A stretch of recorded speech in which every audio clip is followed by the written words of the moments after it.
Pourquoi pas? Ça vous fera donner. Eh ben, on peut désormais prévoir les tremblements de terre.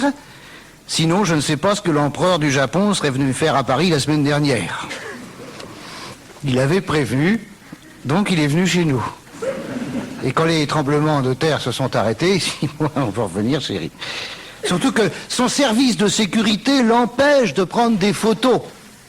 Un Japonais en visite sans appareil photo n'est plus un Japonais.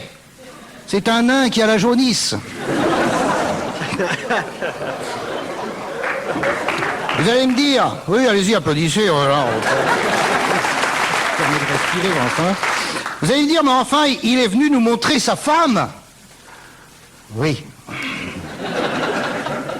Oui, sa femme. Oui, oui, oui. Mais par contre, elle doit être très gentille.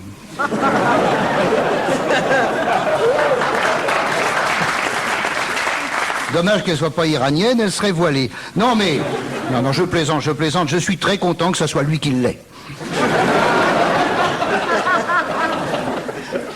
Ce qui me fascine, et vous certainement aussi, parisienne, parisien, c'est que chaque fois qu'on reçoit un chef d'État, on l'emmène au Louvre.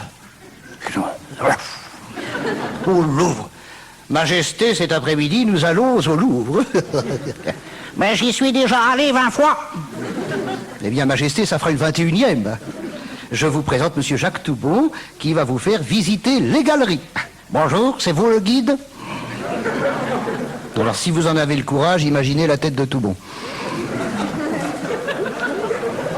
Mais pourquoi toujours traîner les chefs d'État au Louvre?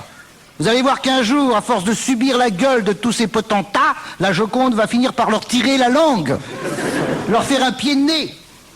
Si Léonard de Vinci avait prévu que sa Joconde serait contrainte de subir toutes ces gueules de malades, il aurait peint son propre cul.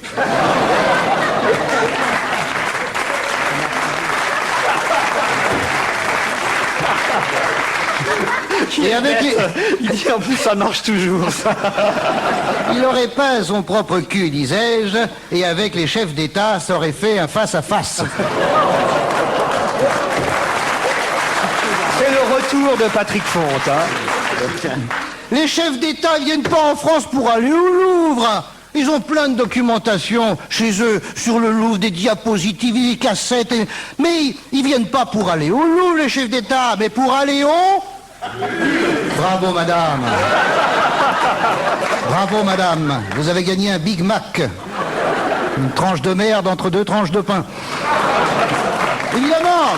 Évidemment. Non, évidemment. Je vois mal Jacques Toubon emmener un roi des cons dans la rue Saint-Denis.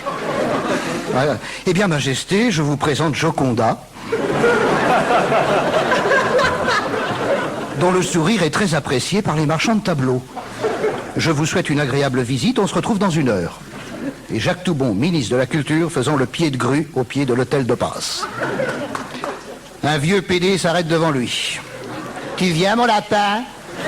Et Jacques Toubon, qui a de l'humour, de répondre « Non, j'ai la myxomatose. » Parce qu'il a de l'humour quand même, je veux dire. Tout n'est pas perdu chez lui, hein, je veux dire. Quand un chef d'État vient à Paris, on devrait le laisser faire ce qu'il veut, nom de Dieu. Ce qu'il veut. La France est une terre d'accueil. Ah non, j'ai écrit cette phrase il y a 20 ans.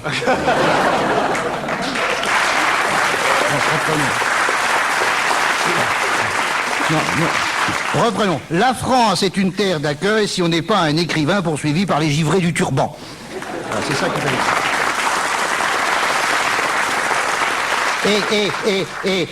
Et.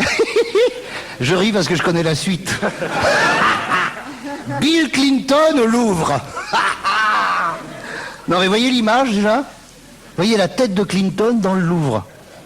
Toutes les 5 minutes, il demande où sont les flippers. Mais Clinton, pauvre pépère, faut l'emmener à Euro Disney. Ou à la piscine pour le laisser patauger dans le petit bain. Ensuite, on les emmène à la Comédie Française voir le Cid. Bon, c'est super le Cid, c'est bien écrit, c'est vrai. C'est beau, moi j'adore l'Alexandrin, puis c'est quand même, c'est Corneille. J'adore, mais c'est bourré de subtilité, le Cid. C'est l'essence de la langue française, le Cid. Il faut le moderniser.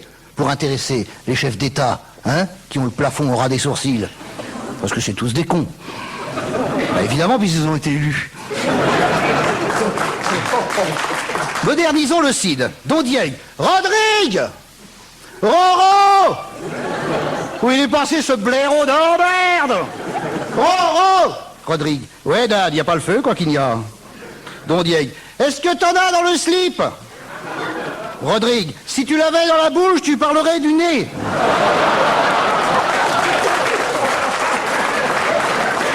J'avais oublié que c'était comme ça, j'avais oublié. Je me souvenais plus. Je l'avoue humblement, je me souvenais plus. Eh ben, croyez-moi, avec une comédie française dépoussiérée à la mode Rabelais, les chefs d'État du monde entier passeraient toute l'année chez nous et ils foutraient la paix à leur peuple.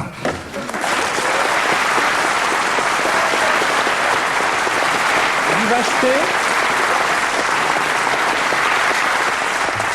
Paul Naron, Bernard Benjamin, vous achetez?